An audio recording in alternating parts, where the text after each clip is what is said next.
How to send a PDF to email. First, open your preferred web browser. I'm using Google Chrome, but you can use any browser you like. Next, go to your email provider, in my case, Gmail. Once you're logged in, click on the Compose button to start a new message. In the new message window, enter the recipient's email address.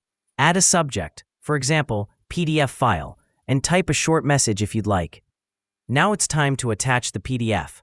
Look for the paperclip icon and click Attach Files. A File Explorer window will open, allowing you to locate your PDF file on your computer.